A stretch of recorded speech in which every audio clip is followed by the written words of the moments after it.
There's something peaceful about a life that moves gently, a life with pauses, with space between things, where the day doesn't rush past you but gently welcomes you.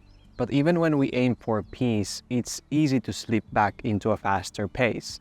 Life speeds up without asking, and before we notice it, we are rushing again, doing, reacting, getting things done, and losing that sense of ease.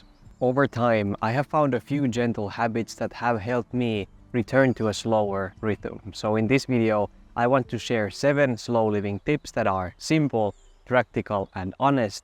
Let's start with the first one. Let things take the time they naturally take. Most days we move fast without really even meaning to. We finish one thing and immediately jump to the next one. Even in small tasks like brushing your teeth, making tea, or getting dressed, there's often this pressure to move quickly, even if there's no real reason to rush. And this urge to hurry usually isn't actually about time. It's more about sense of control, or the feeling that if we take too much time, we are just wasting it. The problem is that this pace keeps your body in a constant state of stress. Your nervous system stays active and slightly tense all the time. So letting things take their natural time is one of the simplest ways to break this pattern.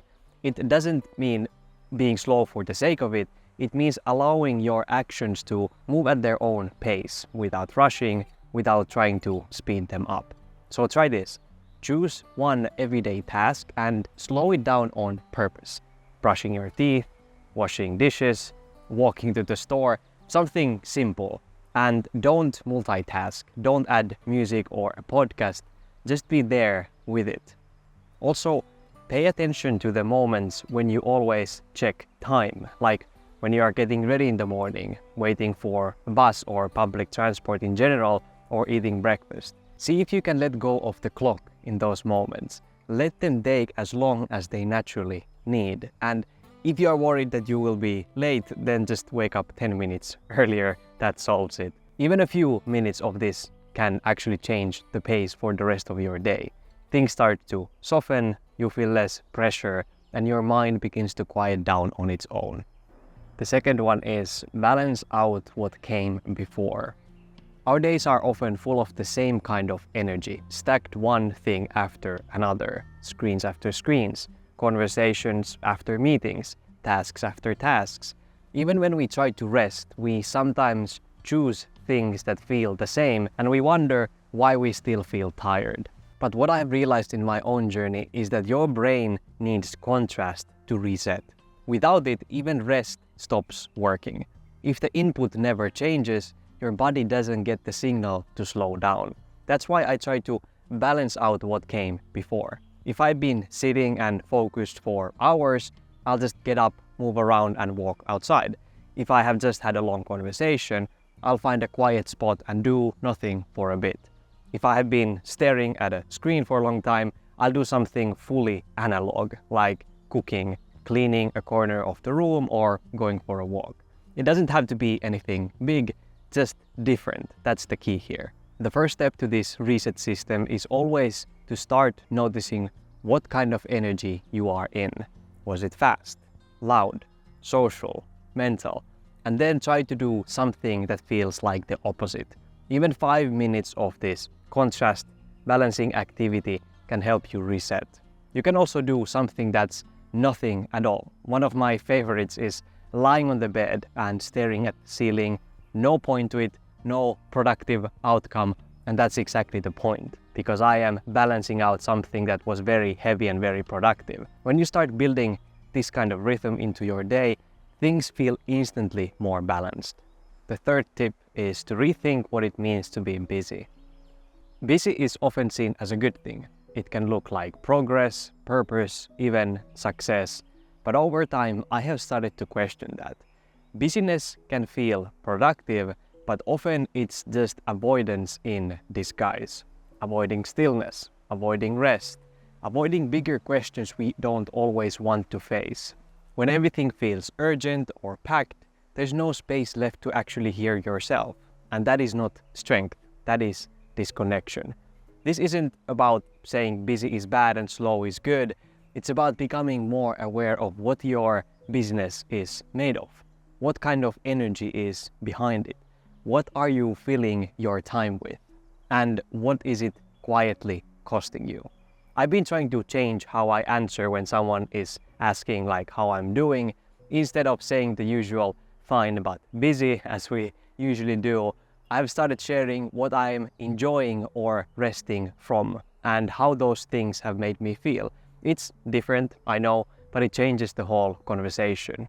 So try asking yourself, does your calendar reflect your values or your fears? What are you always postponing until life calms down? What would a full life look like without being full of tasks?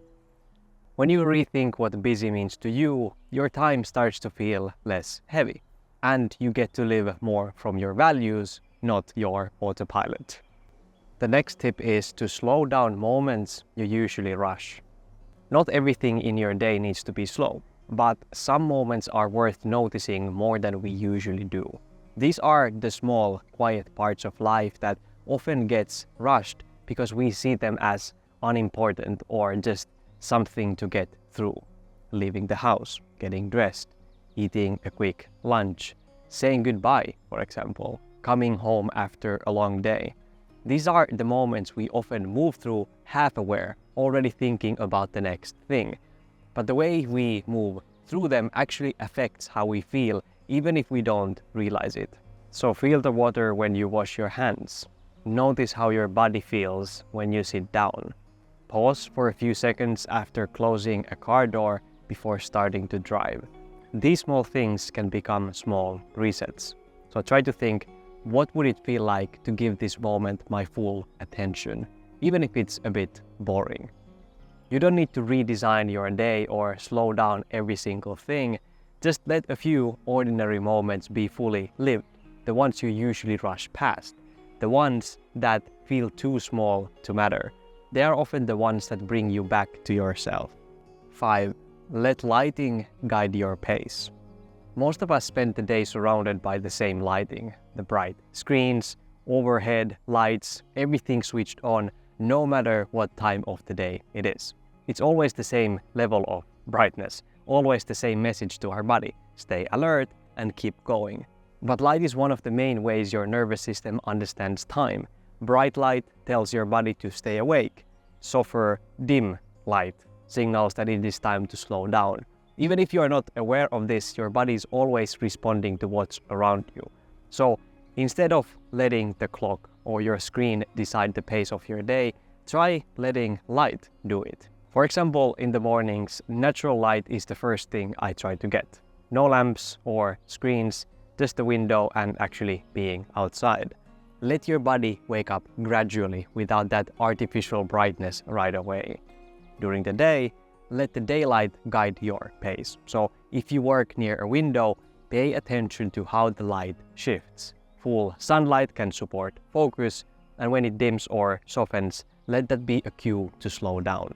And as evening comes, start lowering the light around you. Turn off the overheads, use a small lamp or light up a candle. Choose warm tones instead of cold ones. I do this every night, and it has really become a quiet signal to my body that the day is winding down. It gently prepares me for sleep, for deep rest, without needing any strict bedtime routine. Number 6, expect resistance to stillness. Slowing down sounds amazing in theory, but in practice, it can feel uncomfortable, or I could say it feels uncomfortable. When you stop for a moment of stillness, your mind might resist it right away, or feel like restless. You get distracted very easily. And I don't think anyone is immune to these feelings. I still struggle sometimes. This can show up as the urge to check your phone every 30 seconds of quiet, or feeling bored during a peaceful moment that is supposed to feel relaxing.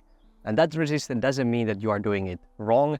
It usually just means that you are breaking an old habit of always being in motion. In many ways, it's much easier to keep going, to keep doing more than to do less and to stop.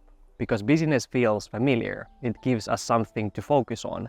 And rest doesn't always feel that safe, especially if we are being taught to see it as a reward instead of a need.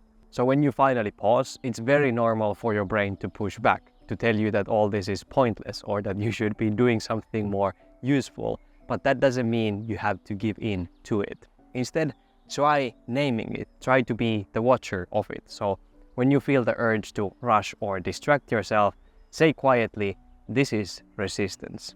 That alone can give you just enough space to stay in the stillness for a little while longer. And I think stillness is actually something you learn, like a skill. You are not a master of it, like just when you start it.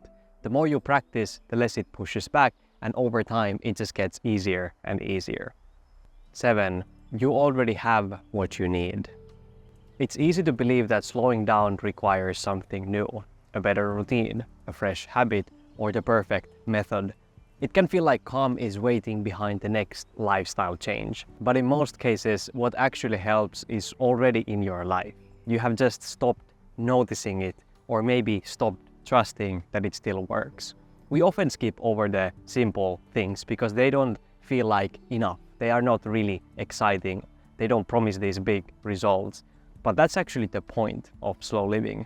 Slowness doesn't come from adding more. It comes from paying attention to what's already there and giving it space again. A walk you like, a favorite mug, a quiet morning routine that feels familiar, a calming playlist to listen to when life felt more peaceful, a way of breathing or stretching that helped once, but you haven't done in a while, a few minutes of silence, even just sitting on the couch with nothing in your hands.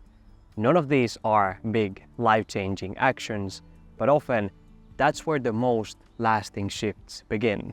A slower life isn't built on constant upgrades or perfect conditions.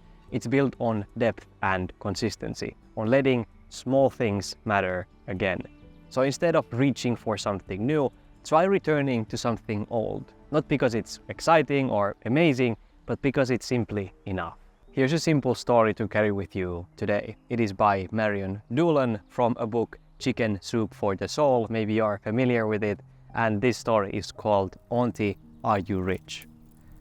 They stood close together in the doorway. Two children wearing old clothes that were too big for them. "Do you have any paper we can use?" the girl asked. I was busy and wanted to say no. But then I looked at their feet. Their thin sandals were wet from the snow. "Come inside and have some hot chocolate," I said. We didn't talk about paper anymore. I gave them hot chocolate and toast with jam to make up for the cold outside. Then I went back to the kitchen and started thinking how to adjust our money for the week. The next room was very quiet. I looked in.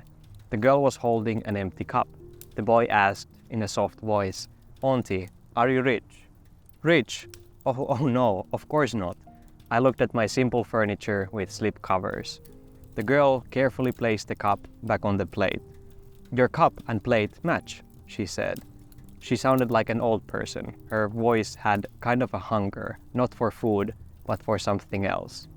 Later, they left, holding their paper bundles to block the wind. I noticed they hadn't said thank you, but it didn't matter. They had given me something. My cups and plates matched.